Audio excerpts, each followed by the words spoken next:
Ponekad istorija može da krije tajne koje treba ponovo otkriti. Verujem da danas nema čoveka s naših prostora koji nije čuo za Vandale, koje je danas akademska nauka striktno definisala kao istočno germansko pleme. Pokušat ću sada da predstavim novi pogled na njihovo poreklo, koji je u suštini prilično star. U svakom slučaju, stariji od onog koji zastupa danas akademska nauka. Ne samo kroz opštu kulturu koju svakodnevno konzumiramo preko medija, već i kroz istorijske katedre, nameće nam se potpuno pogrešan pogled na svet koji je u raskoraku sa stvarnošću.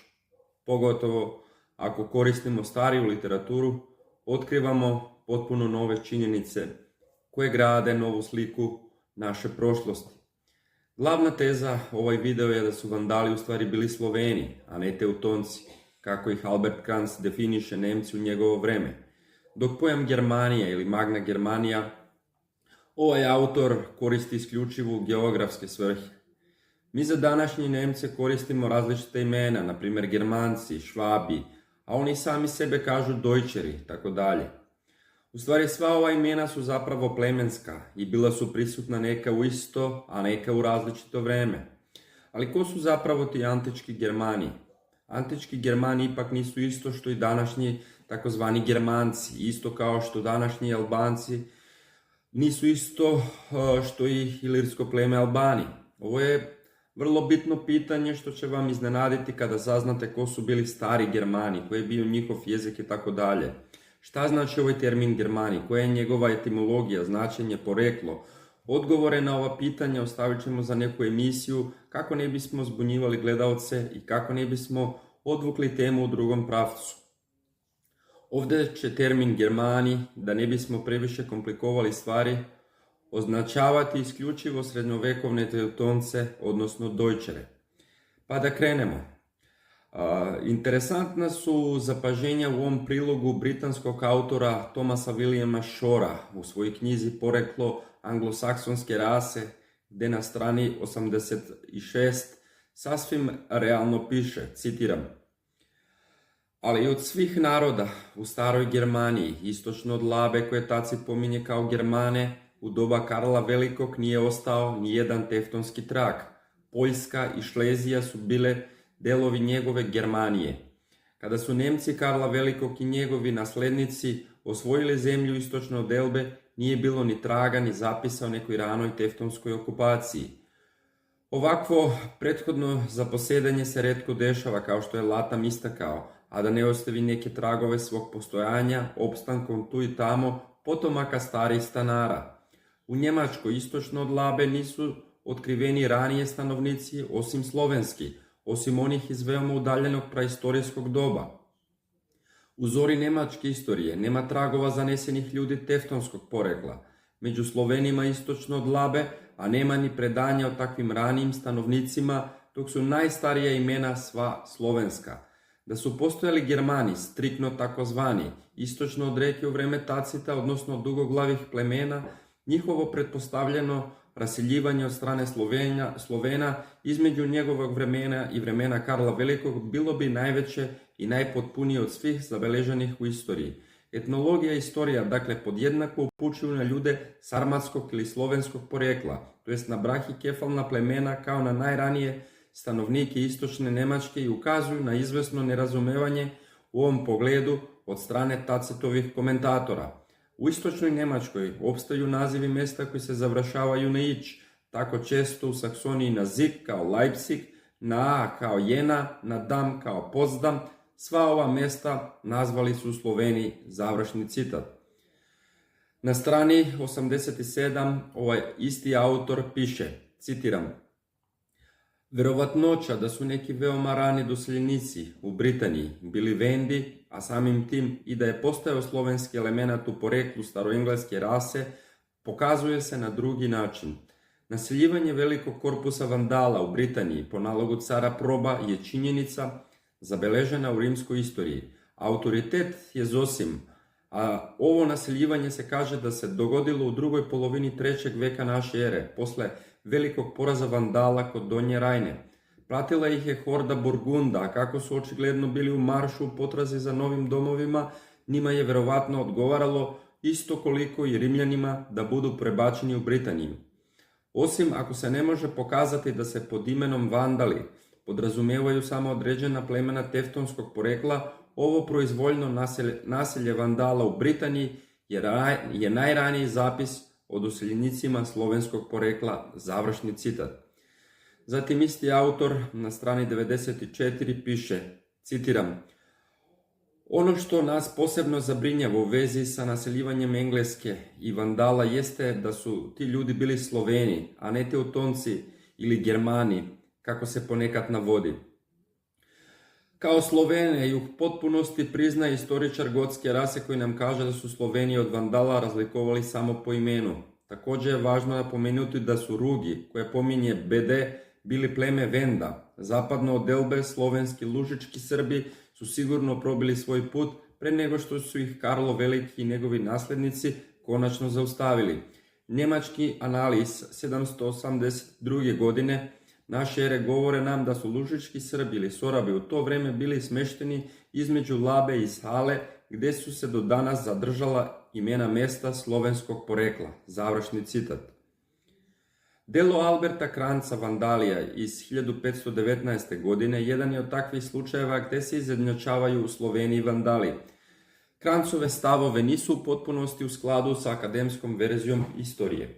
Na samom početku ovako piše, citiram, u tom pojasu vandalske zemlje, koja je bliže moru, u davna vremena naseljenom Vandalima, koji naš narod naziva i Slovenima, a sada Saksoncima, nekada su bili zadivljujući lepi gradovi, čija je moć bila tolika da su često pobeđivale strašnje kraljeve Danske.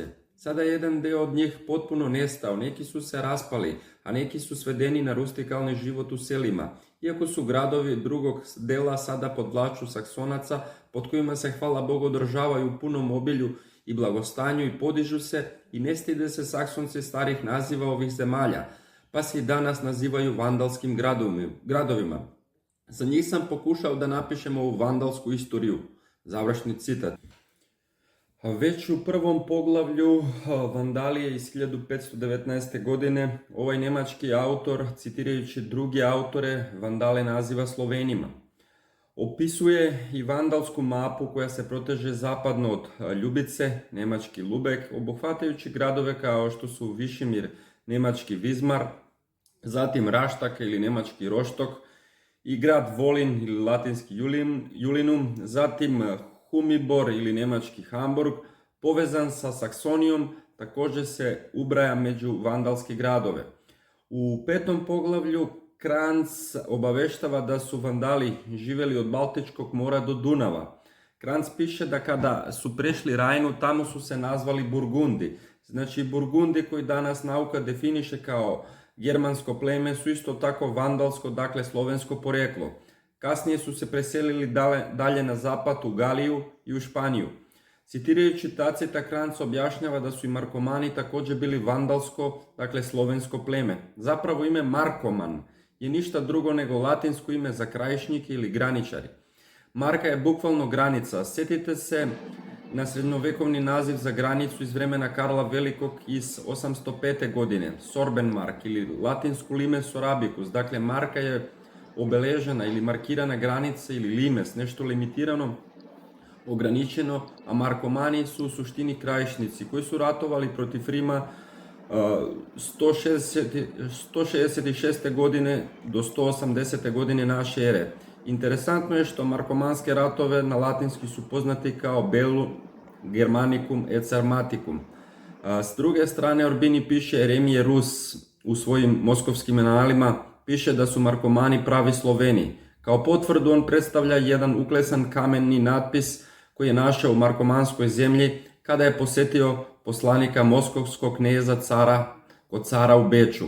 Prema Orbiniju, to nisu ništa drugo do slovenske reči i dodaje, citiram, može se stoga čvrsto verovati i sa pravom utvrditi da Markomani bejahu Sloveniji, jer se drevnim jedinstvom jezika obilno dokazuje jedinstvo nacije, a ljudima iste narodnosti smatramo one kojima je od samog početka zajedno sa majčinim mlekom dodeljen dar međusobnog jezičnog opštenja. Završni citat.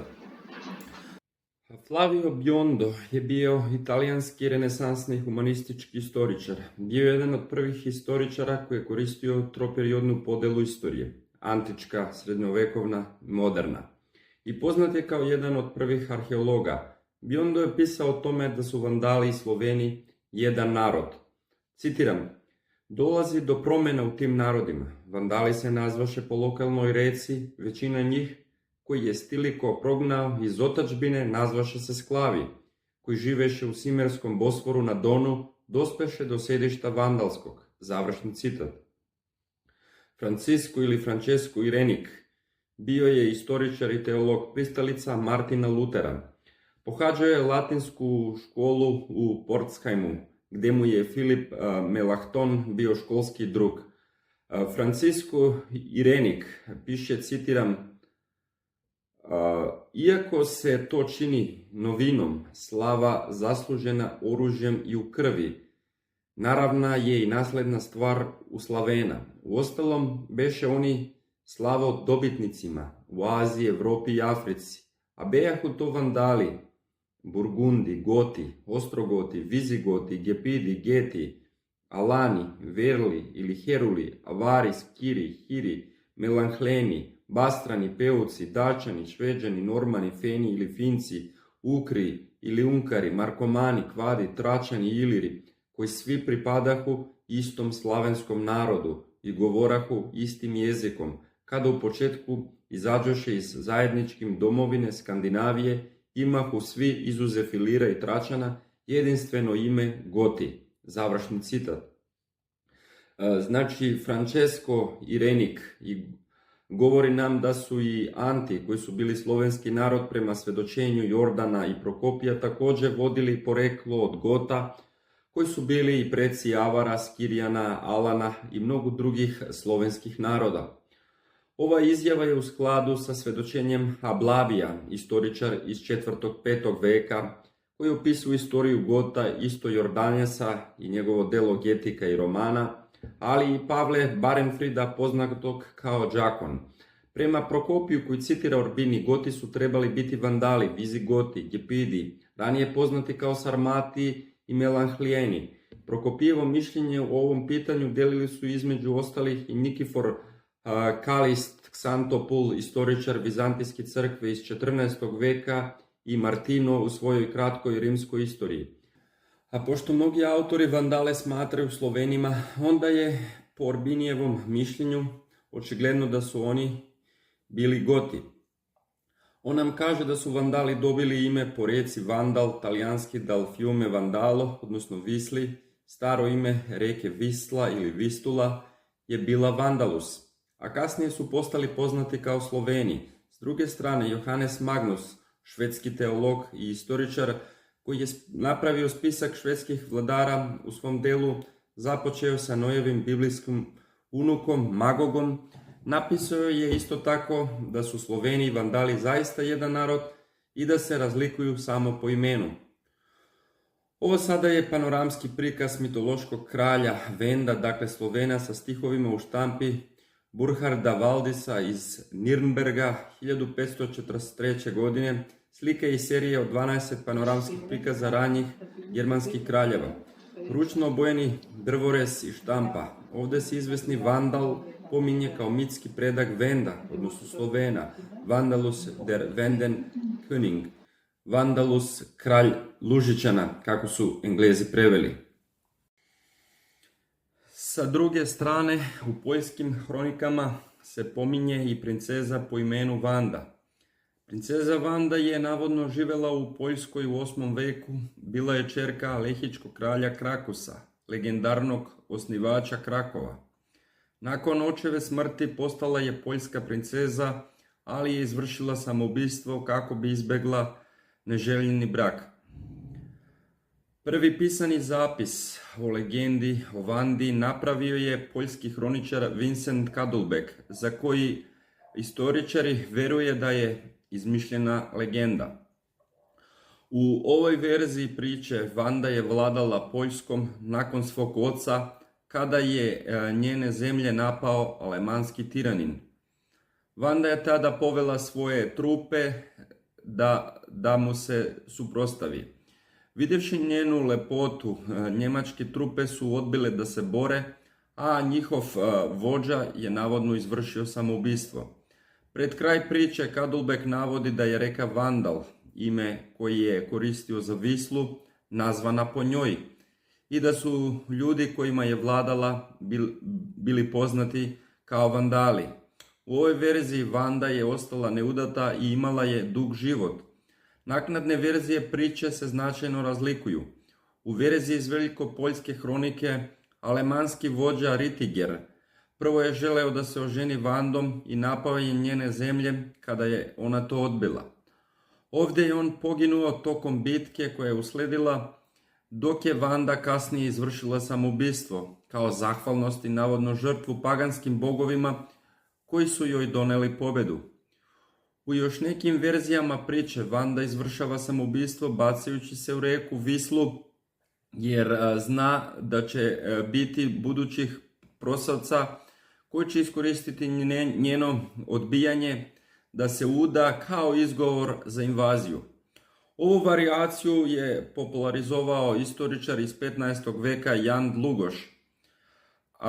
Adam Bremenski također kaže u drugom tomu povesti Hamburške crkve iz 11. veka da su Sloveni ranije bili poznati kao Vandali. Citiram: Slovensku oblast, najveću među zemljama Germanije, naseljivaju Vinuli, koji su se ranije zvali Vandalima. Očigledno je veća od naše Saksonije, pogotovo ako ubrojimo Boheme i Poljane s druge strane Odre, koji se ni jezikom ni običajima ne razlikuju od ostale u Germanije. Završni citat. Kao što znate, knjiga Kraljevstvo Slovena, historiografsko delo Mavra Orbinija, objavljeno 1601. godine u Pezari na italijanskom jeziku. Delo je posvećeno istoriji Slovena, a nastalo je sa ciljem da se italijanskoj i široj zapadnoj publici predstavi prošlost Slovena, odnosno Ilira. Odmah pošto je knjiga objavljena, usledio je niz skandala u vezi sa njom. Izdanje je vrlo brzo, već od 1603. godine, upisano u indeks zabranjenih knjiga Vatikana, a kao korišćeni razlog je navodno korišćenje zabranjenih nekatoličkih autora i njihovih radova. Ova knjiga je zabranjena jer govori o istoriji Slovena i definitivno se ne uklapa u svetonazor Vatikana koji je dugo uticao na stvaranje današnjeg naučne katedre. Orbini piše da su Sloveni najstariji narod na zemlji, od koga potiču svi narodi. Objašnjava da su oni ušli u istoriji ne samo kao Sloveni, Anti ili Venedi, već i pod drugim imenima poznatim kao takozvana germanska plemena, uključujući Franci, Juti, Angli, Saksonci, Vandali, Langobardi, Goti, Alani itd. Kasnije su neki od ovih naroda milom, a neki silom pod pritiskom Rima ili kasnije papske države i katoličke crkve veštački razdvojili ove narode, stvorili hibridne jezike na latinskoj osnovi, posejali su veštačku mržnju i sami narodi su pretvoreni u neprijatelje još i danas velikog autohtonog slovenskog superetnosa, gde se nova imperija širila lukavo i kampanjski, gde komad po komad osvajali su slovenska plemena da bi nametnuli na kraju svoj robovlasnički poredak tipičan za Neo-Asiro-Vavilonskom carstvu i kasnije Rimu. Orbini piše da su Sloveni vladali većim delom Azije, zauzeli praktično cijelu teritoriju Europe u davna vremena, vladali su i u Severnoj Africi i mnogim zemljama uključenim u Rimskom carstvu, što je na kraju dovelo i do njegovog pada. Međutim, nisu marili za dokumentovanje svoje istorije, tražeći samo onoj slavi koji su stekli za života, prenosili s generacije na generacije usmeno. Njihovi neprijatelji su pak izbjegavali da zabeleže svoje poraze sa Slovenima Ignorišit ću mnoge činjenice ili ih tumačili na svoj način. Pier Francesco Giambolari je jedan italijanski pisac i istoričar iz 16. veka, autor istorije Europe. Piše da prema brojnim referencima, Barenfrid, Pavle Đakon, Jordanes, Irenik, Vandali su došli iz gotskih plemena, iako su se kasnije borili sa drugim Gotima. Johann Aventin u svojim bavarskim analima iz 1523. godine također dodaje da ovaj veliki narod potječe iz stepa Sarmatije i da je pre izvesnog vremena odlučio da ove oblasti napuste, krećući se na zapad u dve grupe. Jedan deo od njih je zauzimao zemlje severno od Dunava do Baltičke obale, verovatno Venedi i Sarmati, što potvrđuje zapis Davida Hitriusa, njemačkog istoričara, luterana, autora saksonske hronike iz 16. veka, koji je napisao da, citiram, narodi koje Nemce zovu Vendi su poreklom Sloveni i da ovi Vandali zauzimaju čitavo primorje Baltika, završni citat. Zatim, Davida Hitreusa, opisujući ovu slovensku invaziju u trećoj knjizi, piše, citiram, Geneti ili Veneti, koje Nemce zovu Vendi, Italijani Sloveni ili Slavi, a mi Vandali, oko 500. godine od rođenja Hristovog, zauzeli su čitavo ovo Baltičko more do Elbi od svojih izvora ili 11 potoka koji se ulivaju u nju pre nego što napuste Bohemske planine skoro do samog ušća. Živela je nekoliko vekova, uveliko proširivši svoju vlast, sve dok ih Henry I Ptičar i Oton Veliki nisu oterali nazad prvo do Elbe i Havole, a potom i Henry Lav 600. godine nakon njihovog prvog dolaska u ove zemlje kao rezultat neprekidanih ratova, delom istrebljen, delom poražen i osvojen, i zajedno sa hrišćanskom religijom u tim krajevima su osnovane teutonske kolonije. Iako i danas ostaci Slovena žive na obalama Labe, u Lužici i drugim mestima. Završni citat. Također saznajemo da su prema holandskom autoru Petra Sufridu starosjedaoci Vestfalije i Ostfalije bili Vandali, tamo nazvani kao Vali.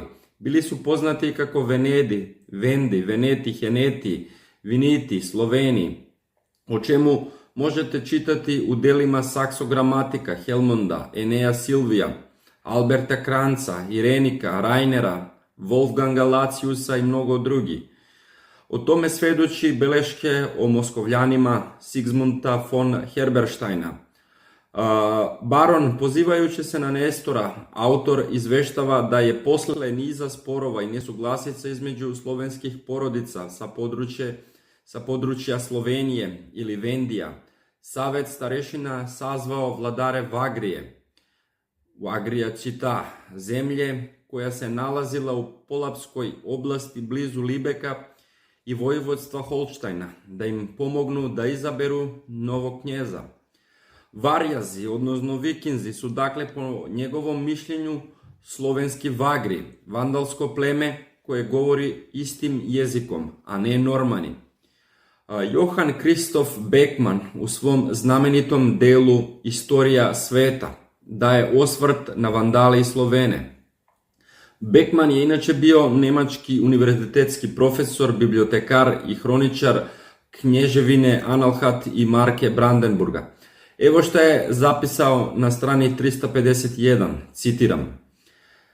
Vandali, lutalice, stari rod, nastanjen na obalima Baltika, poznat od vremena posle vladavine Marka Aurelija, kada moć Rima opada pod Arkadijem Honorijem i Teodosijem mlađim, preko Galije i Španije dospeva u Afriku, nakon Genzerićevog pustošenja Rima, gde osniva državu. Za vreme Galimerove vladavine opada njihova snaga da bi u ime Hrista njihovo carstvo uništio Velizar, njihovu postojbinu, što zadrža njihovo ime. Najpre zaposjedaju Veneti, s njima dolaze Saksonci, ime Vandala blisko imenima Vinda i Veneda. kako su se zvali vekovima sve do 5. veka, od kada ih nazivaju Slavima ili Slovenima, kako nas Martin Kromer podsjeća počev od Prokopije iz Cezarije u njegovom dela Ratovi Vandala u poreklu i delima Poljaka. Ime im znači slavni ili čuveni, verovatno je među njima samima nastalo jer učiniše velike podvige protiv Rimljana i susednih naroda. Završni citat. Ovdje isto tako treba dodati da je promotor slične teze bio i Lomonosov, koji je polemisao sa Millerom o koncept normanskog porekla dinastije Rurika. Također Pomeranac Petar Atropije ne razlikuje Vandale od Slovena, uključujući naravno i Ruse. Orbini piše da se na karti ovog autora objavljenoj u Kosmografiji Universalisa iz 1540. godine Sebastijana Minstera vidi da je ceo region Magnopolinezis ili Magna Polonija, znači Velika Poljska, poput poljskog sadašnjeg regiona Velikopoljska, između Holštajna i Livonije, bio naseljen od strane Vandala, to jest Slovena. U stvari, kada uporedite originalnu kartu Atropija i verziju koju je objavio Minster, možete vidjeti da je ovaj drugi istoričar uključio podatke o Vandalima u opis na mapi pomeranskog kartografa i imenovao je oblast Vandalija u oblasti zapadno od Gdanska. Na osnovu mišljenja svih naučnika koje Orbini citira, on priznaje Gote, Vizigote, Vandale i Gete za ist slovenski narod. Petar Atropije iz Pomeranije također ne pravi razliku između Vandala i Slovena. Munster, citirajući ga, piše, citiram: kao što smo rekli, u oblasti Mecklenburga, duž cele obale od Holštajna do Livonije, živjeli su samo Vandali ili Sloveni. Dakle, na osnovu dokaza tako autoritativnih i poznatih autora, možemo sa sigurnošću tvrditi da su Goti, Vizigoti, Gepidi, Vandali i Geti bili jedno te isto slovensko pleme. On također smatra da su osim istoričara o ovom pitanju sačuvana imena vladara tih plemena kao što su Vidimir, Selimir, Teodomir, Brigimir, Svevlad, Želimir, Radogost, Recimir, Rajmir, Višimir, Misislav, Višislav, Singiban, Predimir, Obrat i tako dalje, potvrda su njegove tvrdnje jer izgledaju evidentno slovenski. Urbini piše, iako su u početnom periodu naseljivanja na obale Baltičkog mora dolazili pod jednim imenom Sloveni, kasnije su se počeli zvati Pomerani ili Pomorci, Marijani, Vilci ili Velići ili Veleti, ili Rani, Rugini, Rujani, Rusi, Ostrovljani koji su živjeli nasuprot njih, zatim Varni, Obodrići, Polabi, Vagri, Glinjani i tako dalje. Sva njihova brojna i raznovrsna posebna imena, o kojima nema potrebe ovdje raspravljati, nalaze se kod navedenih autora. Iz onoga što je rečeno, jasno je da nijedan narod Germanije nije bio tako velik kao Vandali, koji su svoje kolonije širili na ogromnom prostoru u Aziji, Africi i Europi.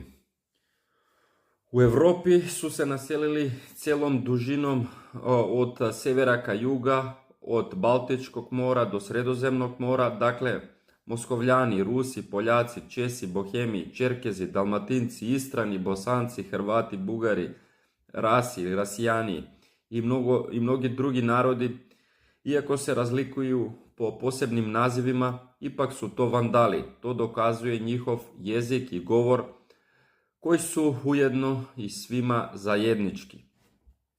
Mavro Orbini na strani 99 u svojoj knjizi Kraljevstvo Slovena piše, citiram: kao dalju potvrdu ovoga navešću nastavku neke riječi iz 11. knjige Karla iz Vagrije i druge knjige Lacije, koje su prema svedočenju navedenih autora bile u upotrebi kod drevnih Vandala.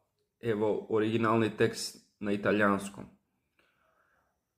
Kao što vidite, u prevodu se bolje vidi, naravno umjesto italijanskog, logično dodao sam srpski jezik u trećoj koloniji. Evo, pogledajte sami da vidite na kakav jezik su pričali Vandali.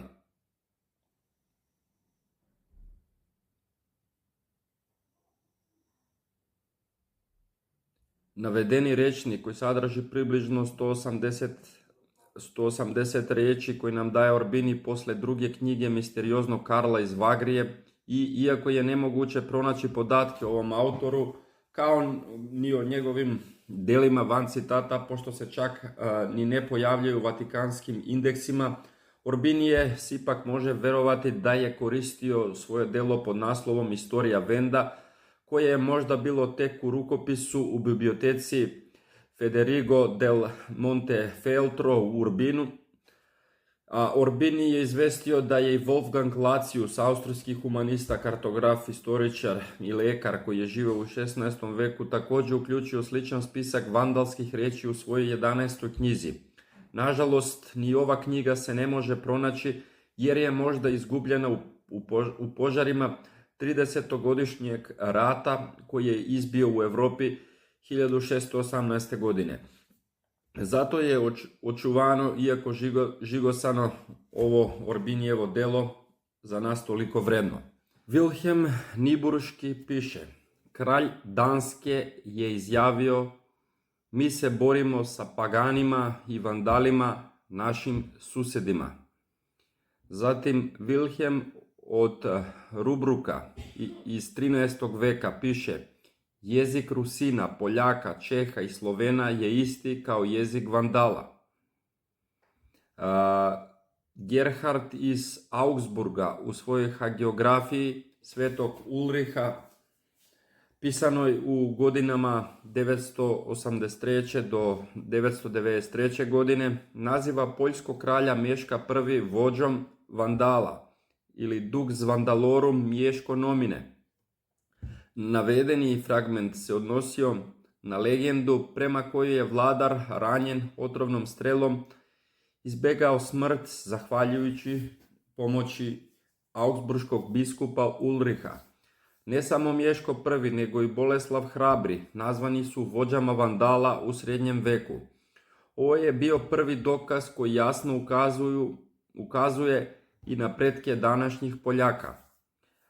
Avgustinski anali pominju Exertius Saxonum a Vandalis trucedatur, u prevodu saksonska vojska poražena od Vandala. Postoje također izvori koji izveštavaju o Slovenima na Siciliji. Za to su pisali Iban Haukal, Abul Fida i Jakut. Pošto su Vandali razbili Rimsko carstvo ili su povratili svoje nekadašnje davne teritorije, jedan deo naselili su se u Italiji. U Španiji i na Balearskim ostrovima za to piše Al-Masudi, Ibn Haukal i Al-Makari. U severozapadnoj Africi piše Al-Bekiri. Ovo indirektno pominje i Prokopije iz Cezarije u svojoj knjizi Debelo Vandaliko ili o vandalskim ratovima, koji je, citirajući priču o delegaciji europskih vandala, verovatno Silinga, koji su zapravo Šležana kod Gezerika, izjavio da su se trenutno, to jest u 6. veku kada je on pisao, oni vandali koji nisu napustili svoja naselja jer su bila malobrojna, pomešali su se s okolnim barbarima pod prinudom ili dobrovoljno i od njih nije ostao nikakav trag. Da su ovi varvari bili Sloveni znamo isto tako iz Debelo Gotiko ili o gotskim ratovima. Isto iz priče o seobi Herula. Verovatno se prvi trag o navodnim vandalskom poreklu zapadnih Slovena pojavio 796. godine u Alemanski anali. Autor tu tvrdi Pipin je posjetio oblasti naseljenje vandalima, a oni su mu izašli u susret. Zauzvrat 795. godine u anali Svete Gale završava se kratkim umetkom Vandali su pokorani. U prethodno pomenutim alemanski anali invazija Karlo Velikog na polapska slovenska plemena 790. godine ponovo je uključena u formulaciji per exit in regionem Vandalorum, odnosno otišao je u zemlju Vandala. Ali mi znamo od bezbroj drugih izvora da je Karlo Veliki ratovao sa Slovenima. Drugi primjer, još u 12. veku engleski kardinal Gervas od Tilberija pisao je u svoj Otia Imperalia da se Poljaci, citiram, zovu Vandali i tako sebe nazivaju. U staroj holandskoj hronici Matija van der Hoevena također čitamo godine 636. Sloveni koji su se zvali Vinidi, Venedi, Vendi, Vandali ili Vandalen bili su nasilno zarobljeni u Saksoniji, odnosno u Holandiji, zapadnoj Friziji i također u Turingiji, koja je bila pod vlašću kralja Dagoberta od Austrazije. Završni citat. Zatim Edmund Fry, koji je bio osnivač kompanije engleskog tipa. To je inače jedna kompanija koja je dizajnirala ili distribuirala fontove. Godine 1798. objavio je prospekt glavnog rada na kojem se bavio 16 godina, objavljeno kao pantografija, koji sadrži tačne kopije svih poznatih pisama sveta zajedno sa engleskim objašnjenjem.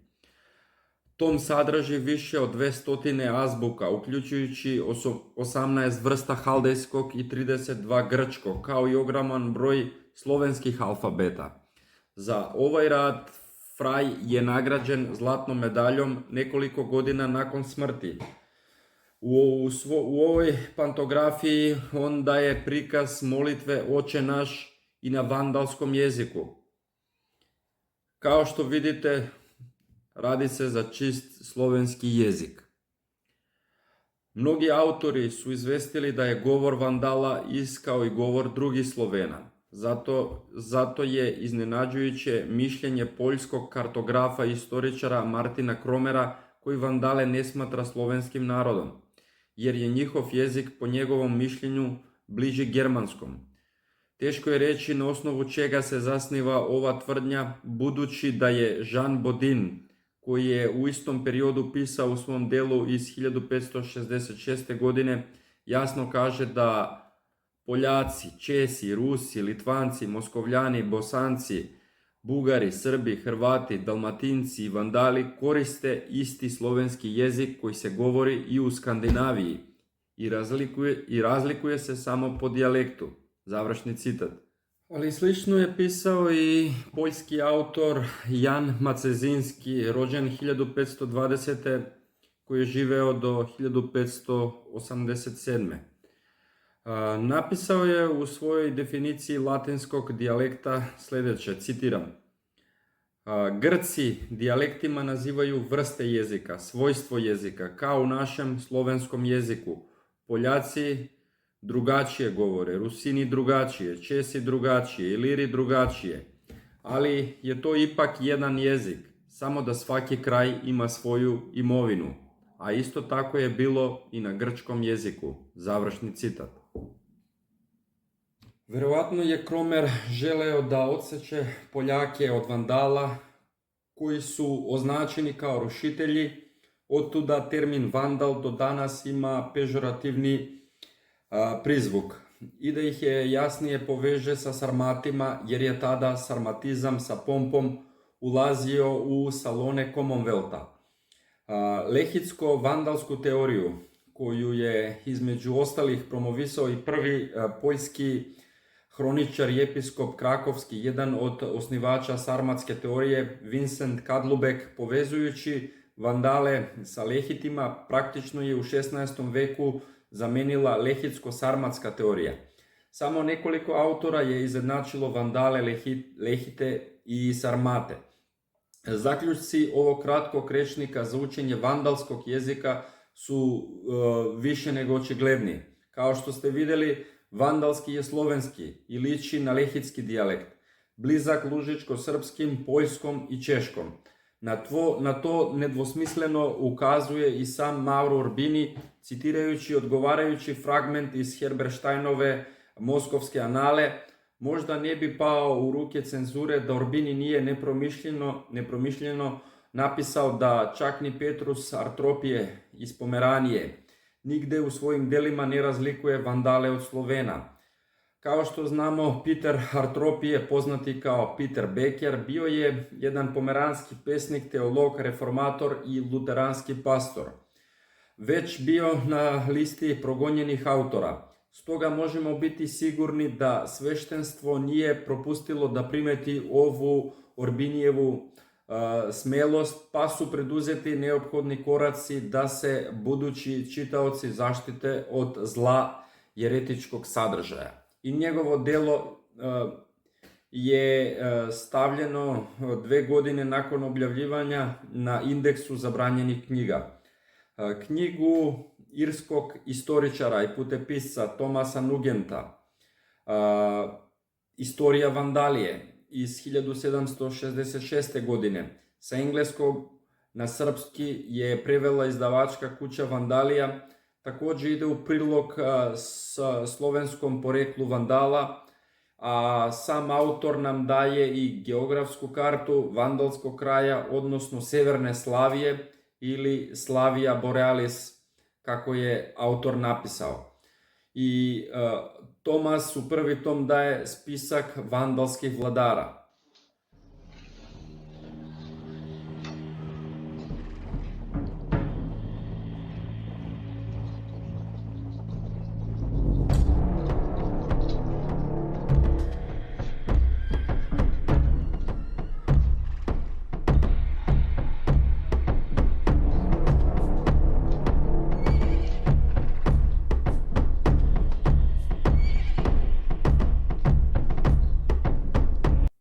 James Anderson je bio škotski pisac i ministar, rođen i školovan u Aberdeenu u Škotskoj. Anderson je najpoznatiji po svojoj povezanosti sa masonstvom.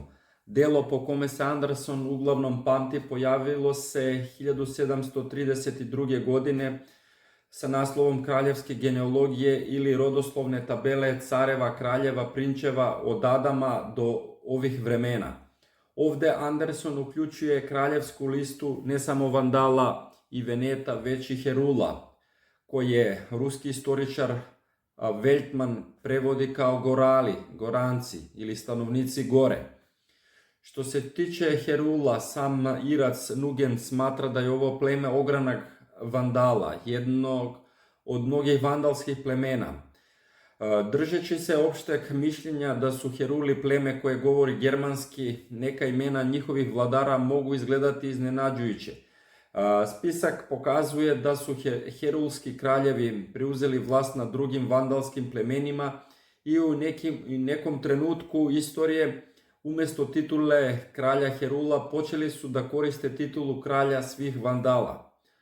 Ostaje misterija izvor na osnovu kojeg je sastavljen spisak na portalu RootsWeb i spisak i istorija vandalskih vladara koje je pripremio pomenuti pisac na engleskom jeziku iz 18. veka. Među 23 herulska i vandalska vladara koja su navedena u tabeli razlikujemo čak 10 ljudi sa imenima koja zvuče slovenski, 7 ljudi sa imenima koja zvuče navodno kao germanski, 4 lica sa imenima nepoznate etimologije i bar jedno lice sa latinskim imenom. Smatram da su neka imena kao što je Genserikus suprotno uvreženom verovanju o njegovom germanskom poreklu, ime koje može imati i slovensko poreklo. U nastavku predstavljam imena koja zvuče slovenski iz tabele i njihove verovatne slovenske ekvivalente. U zagradima navodim njihov pravopis iz prethodno pomenutog dela Thomasa Nugenta sa slovo N i pravopis sačuvan u drugim izvorima. Evo, ovo je tabela sa spiskom kraljeva. Kao što vidimo, Visislaus je zapravo Višislav, Vitislaus je zapravo Vidoslav, Visimar, odnosno Višimir, Mjesiklaus, odnosno Mečislav, Radagajsius je zapravo Radogost, Korisko, odnosno to bi bilo Goriško ili Gorislav, Godegisl je zapravo Godislav, Genzerikus, zapravo poljsko ime Gezorek, Visislaus je isto Višislav, zatim pod broj 21 Radagajsius, isto Radogost, 22 Višislaus, isto tako Višislav. Ako se ime Godegisl, odnosno Godislav, uvrsti u gornji spisak, bilo bi 11 imena slovenskog porekla, a ne 10. Ovo su imena germanske etimologije, dakle 7 ljudi. 7. Alarić, 8. Djeterić, 9. Temerić, kod Nugenta Tenerić, 10. Alberić, 15. Gundericus, 18. Alarić, po Nugenta Alaricus i 19. Alberić, kod Nugenta Albericus. Naučnici uporno pokušavaju da dokažu da je sufiks rix ili rič germanskog porekla i da zapravo znači lider ili kralj, rex, jer označava vladavinske titule. Međutim, ovaj sufiks nalazimo i među ljudima za koje sigurno znamo da nisu bili plemenske vođe. Ovaj sufiksni oblik zapravo je tipičan za naša prezimena koje se i danas završavaju na ić. Ovo su imena nepoznate etimologije, dakle 4 kralja.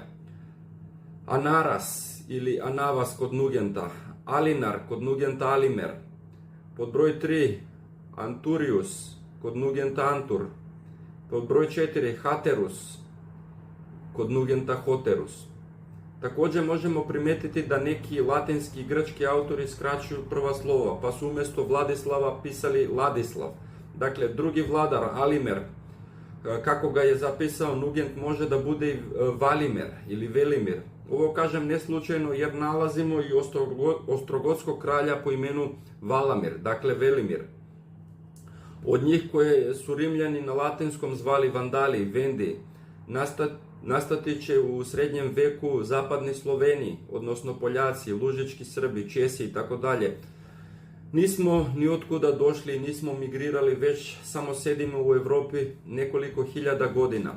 Iz genetskih studija znamo da je stanovništvo koje je živjelo na području kulture Pševorska tokom rimskog doba, znači 2. vek pre nove ere do 4. vek nove ere, imalo genotip identičan ili veoma sličan savremenom stanovništvu Poljske. Ljudi koje istorija ne interesuje, možda će biti iznenađeni, ali nakon sagledovanja ovih činjenica ispada da zapadni Sloveni, Vendi ili Veneti, su zapravo Vandali, narod veoma poštovan u antičko doba i srednjem veku.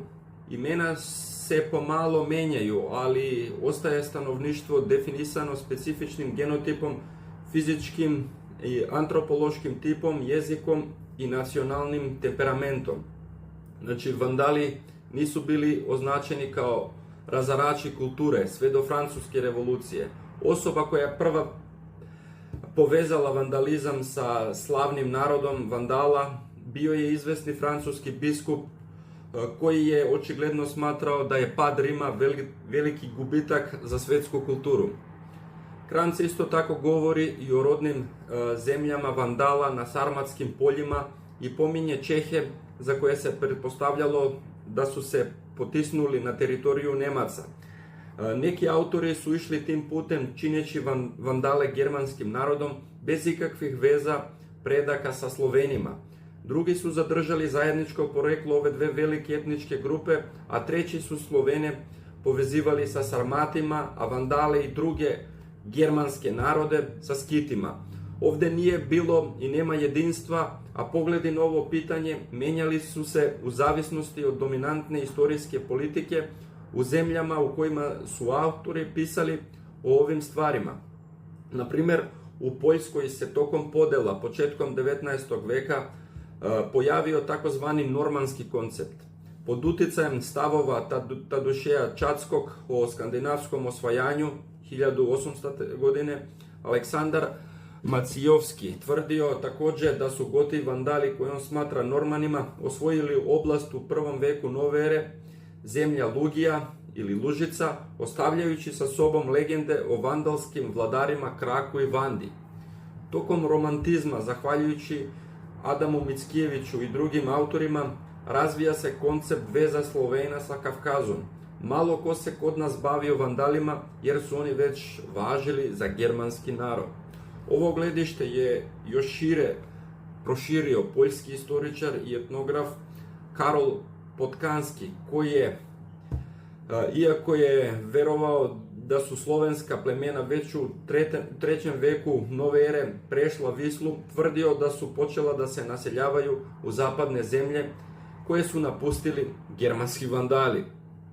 Nažalost, ovaj narativ još uvek dominira ne samo zapadnom naukom, nego i na svim istorijskim katedrama u svim slovenskim zemljama. Verovatno zato što Kranz poistovećuje Vandale sa Slovenima, dok je u akademskoj nauci odavno prihvaćena paradigma da su oni germanski narod bez ikakvih slovenskih konotacija. Čini se da popularizacija rada sa drugačijim pristupom ovom pitanju nije u interesu akademske nauke sa filogermanskom nijansom. Nije čak ni uzet u obzir da je Kranz, iako je Vandale smatrao Slovenima, istovremeno smatrao da su i germansko pleme. Drugim rečima, vandalski Sloveni su po njegovom mišljenju bili podgrupa germanskog naroda, što je trebalo da bude svojevrsni kompromis između istorijskih argumenata za njihovo slovenstvo i njihovo germanstvo.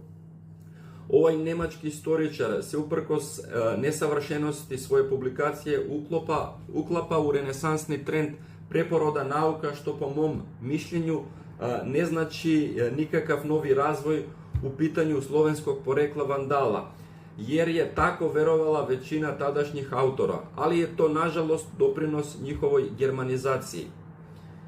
Istina, po njegovom mišljenju, Vandali su još uvek Sloveni, tačnije, Sloveni su vandalsko pleme, ali u isto vreme on sa uverenjem tvrdi da Vandali pripadaju grupu Germana i imaju zajedničkog pretka sa drugim germanskim plemenima.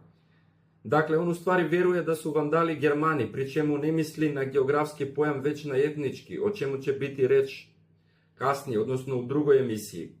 Kao što sam rekao, Germani iz antike nisu isto što i Germani u srednjem veku. Iz toga sledi da on pokušava da ovekoveći gledište o inferiornosti Slovena u odnosu na Teutonaca, kao veće grupe. I naredni autori, kao što su Melanchthon, Bugenhagen ili Kancov, počet će da se povlače od svojih ranjih izjava o ovom pitanju pod utjecajem nove historijske politike na koju su naišli u Wittenbergu, u porište protestantizma, okrećujući se ka teutonskim korenima Vandala i drugih naroda koji su se ranije smatrali slovenskim. Kasnije Marcin Kromer, poljski istoričar i episkop nemačkih korenja i porekla, na osnovu toga potpuno odbacio tvrdnju o slovenskom poreklu Vandala. On je Poljake izveo od Sarmata da bi istakao njihov alohtonizam, odnosno njihov dolazak sa istoka u germanske zemlje. Iako je opšte prihvaćeno da su Vandali bili germansko, dakle teutonsko pleme, ovaj primer, iako ima stotine, kao što vidimo, očigledno je da se radi o slovenskom plemenu, koje je uništilo i osvojilo Rim. Sasvim je izvesno da su Vandali prihvatili hrišćanstvo, tačnije Arijevo učenje, koje je Rim proglasio za jeres. U katoličkoj enciklopediji iz 1913. godine stoji da je Gelimer, odnosno Želimir, tretiran časno i da su mu data velika imanja u Galati, odnosno Španska Galicija. Također mu je ponuđen i čin patricija, ali je morao da ga odbije jer nije bio spreman da promeni svoju arijansku veru.